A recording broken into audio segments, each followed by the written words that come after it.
I am back with chapter 19 of Runaway Twin. I know it's been a while, but I had a special request from Zoe for me to finish it, so thank you, Zoe. I will get it finished today.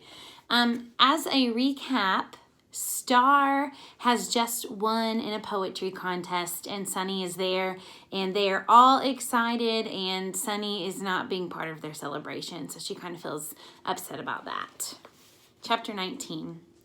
When I went to the kitchen for breakfast the next morning, I saw that Star's poem was taped to the front of the refrigerator. While I waited for my toast to pop up, I read it, and then I read it a second time. It was a good poem, an excellent poem, but Star had not written it. I had read it before. I tried to remember where I had seen it. A magazine, a textbook. Surely Star wouldn't be so stupid that she would copy a poem from one of her classroom books to enter into a contest.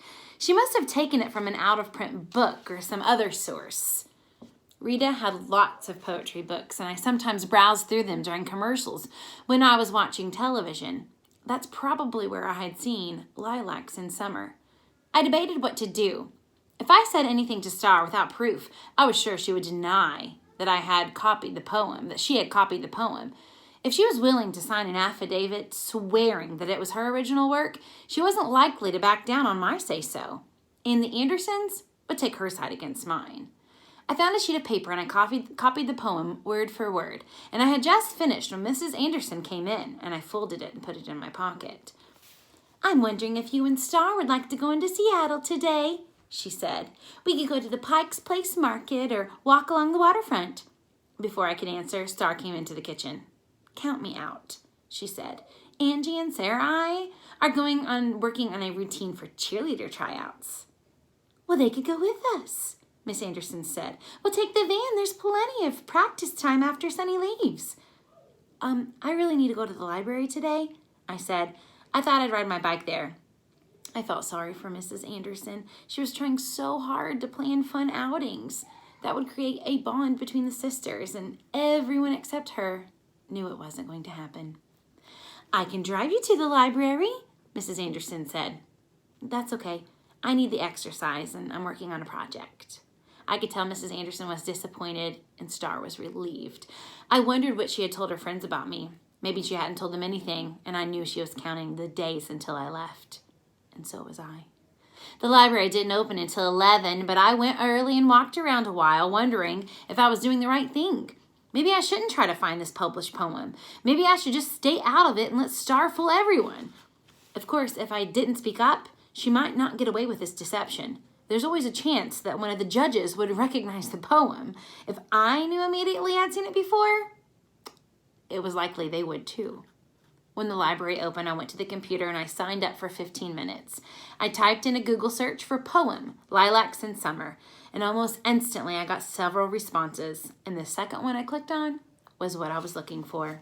It showed the whole poem and the author's name, Lilacs in Summer by Lois Kringell, published in 1896. I got the poem I'd copied, compared the two, and Star had not changed a single word. She made no attempt to make it her own. I printed 2 copies. Since I had time left on the computer, I decided to check my email. When I opened the inbox, there was a message from Rita, dated last Friday, the day I left. "Dear Sunny, please call me. I don't know what happened to make you leave, but whatever it was, we can fix it. I miss you like crazy, and I'm scared that something bad will happen to you. I had hoped you'd stay with me permanently, but if you want to live somewhere else, I'll help you do that. As long as you're safe, please come home. Love always, Rita." I logged off, and then I went to the magazine section, and I found a soft chair. I was in no hurry to return to the Andersons' house. For one thing, I knew Star and her friends would not want me there. Who wants to show up when they aren't welcome? Also, I wasn't sure what to do about the poem. I could imagine how Star's parents would react if I showed the published poem to them. They had welcomed me warmly, and I didn't want to make them unhappy no matter how much Star deserved to get caught. I tried to read some of the magazines, and I finally gave up. I sat in the library staring at the shelves and wishing I'd never found my sister. If I had not come, I could have kept my happy memories my whole life. I would have always thought that somewhere I had a wonderful sister who longed for me as much as I yearned for her. Now I was stuck with reality. My twin sister did not remember me. She did not want to know me.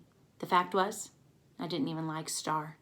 She was spoiled and self-centered and dishonest, and when I left to go home, I knew I'd never again make an effort to contact her.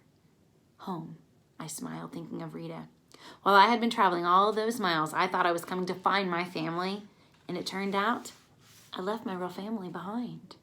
I put the magazines back, and I asked the librarian if there was a telephone that I could use. I made a collect call to Rita, hoping she had not already left this morning to pick up Snickers. I had her cell phone number, but she never answered when she was driving because she said it wasn't safe to talk at the same time. Please, I thought, please answer the phone. She did.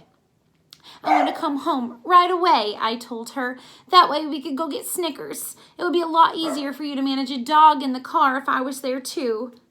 Well, I was planning to leave tomorrow, she said, but Charlie is flexible. He seems really fond of your dog. She paused and she added, I don't think Snickers is the only reason you want to come back early. Are things not going well? My sister is a total jerk and we have nothing in common. She doesn't even want to know me. Her loss, said Rita. Mrs. Anderson keeps suggesting fun things for us to do, but Star always has an excuse, and you won't believe what I found out about her. She copied a poem and she pretended that she wrote it and entered it into a contest, and she won. Well, are you sure she copied it? I'm at the library. I found it online. Have you told the Andersons you want to leave? No, I'm calling from a public phone. Well, I'll see what I can do about an earlier flight. You need to go back to the Andersons' house so I can reach you and tell you the plans. I started to cry. I couldn't help it. I was so relieved at the thought of not staying with Star for another 5 days. Thank you, Rita. I'm sorry I ran off without talking to you about Star. That was a stupid move. Hey, we all make mistakes, she told me. I'm just glad you're coming home. And your little dog, too. I laughed. He isn't so little, I said. I was afraid of that. When I got back to the Andersons' house, Mr. and Mrs. Anderson were playing rummy. Star and her friends went to see a movie, Mr. Anderson said. I can drive you to the theater if you want. I'm sure you'd be able to find them. Sarah's mother's driving them home. No, thanks. I need to talk to you. I drank some water and I took a deep breath. You've both been wonderful to me, and I can't thank you enough for making me feel welcome. But I realize now I should have given you some warning, and it was hard for Star for me just to appear here. Oh, it was a shock, Mrs. Anderson said. I called Rita from the library, and I asked her if I could get on an early flight. I'd like to leave as soon as I can. That way I can go with her to pick up Snickers. Even though they both said they wanted me to stay, I could tell they thought it was a good idea. 10 minutes later, Rita called, and I heard Mr. Anderson say, Yes, I can take her to the airport. That'll work. And he handed me the phone. Hey, Sonny, Rita said. How'd you like to take the red-eye special tonight? It leaves Seattle at 10 o'clock. You'd better say yes because I already changed your ticket and it cost me a $100 transfer fee. Yes, I said. And after I hung up, the Andersons seemed at a loss for words. I need a pack, I said, and I headed for the den. I folded my clothes and I put them in my new duffel bag. It didn't take long. When I carried it out and I set it by the front door, Mr. Anderson said, I'm sorry this hasn't been a happier visit for you. I want you to know if you ever need anything at all, you call us. Thank you, I said, although I knew I wouldn't be calling. You should come back, Mrs. Anderson suggested, after Star's had time to adjust. We wanted to adopt you years ago, and we'd still like to explore that. Star's very lucky to have you for parents, I said. We won't need to leave for the airport until 7 tonight. Would you like to go out for some Mexican dinner? Mr. Anderson asked. I want to talk to Star alone. There's something I need to tell her. Well, maybe we can order for pizza then. We'll eat at home, and that'll give you time to chat. As soon as I've talked to Star, I said, I'd like to leave. I can get something to eat at the airport. They looked surprised, but they didn't argue. The remainder of the afternoon dragged, and I tried to read my book. Star called at 4 to say she was at Sarah's house and was staying for dinner. But no, her dad told her, you need to come home. Sonny is leaving tonight, and I want you to see her before she goes. And I could tell that Star was arguing, but for once she did not get her way. I'll pick you up in 10 minutes, Mr. Anderson said, and he hung up and drove off in his car. When Star arrived, she gave me a scathing look and said, So here I am. What do you want to talk about? I need to see you alone. Can we go to your room? She led the way. She sat on her bed and she glared at me. I reached in my pocket and I took out the poem, the one I'd printed from the library that included the author's name and the date the poem had been published, and I handed it to her, and she read it. Her face turned pale. Where did you get this? As soon as I read Lilacs in Summer, I knew you hadn't written it. I'd seen it before. I wasn't sure where I'd read it, but I knew you weren't the author. I didn't want to use the computer here because I didn't know how long it would take for me to find the poem and didn't want to be interrupted, so I went to the library, Googled it, and it popped up instantly. Her hands were shaking so much the paper rattled, and she laid it on the bed. Are you going to show this to my parents? No. Oh, I get it. Blackmail. You keep quiet about the poem, and I pretend it's okay for you to live here. I ought to be insulted, but I just feel sorry for you. You feel sorry for me? That's a joke. You're the kid nobody wants. Not anymore. Rita wants me, and your parents considered adopting me. You're lying. Ask them. They wouldn't adopt you unless I agreed to it, and I will never do that. Well, it doesn't matter. I said I wouldn't agree to it either. What? You heard me. I don't want your parents to adopt me. I like them a lot, but I want to live with Rita and Snickers. You're crazy. You choose a foster home with a flea bag mutt over the chance to live here? She waved a hand around. What about the clothes and the big allowance? Not important. Rita and I are going to take tennis lessons, and there's a trail where I walk Snickers, and I'm happy there. Star was quiet for a moment, then she said, You really aren't going to tell my parents about this poem? No, but I think you should. She shook her head. Oh, no, I can't. You don't know what it's like to have parents who think you're perfect.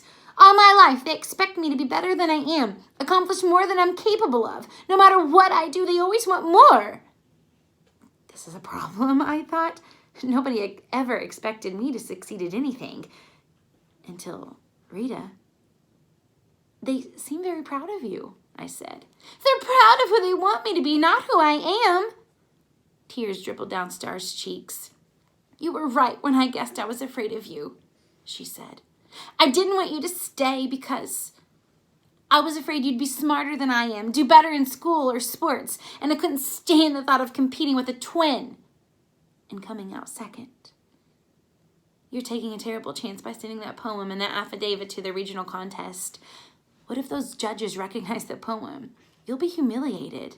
Think of what that would do to your parents. It'd be a whole lot easier if you admitted what you did now instead of getting caught later. I'll withdraw the poem, she said. I'll tell the judges I sent it by mistake. That way Mom and Dad won't have to know. They'll think I just didn't win. I looked at my sister. Even now that her plagiarism had been found out, she wasn't willing to take responsibility for what she had done.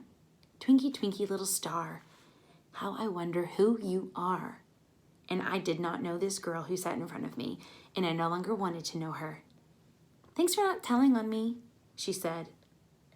Goodbye, Star, I said.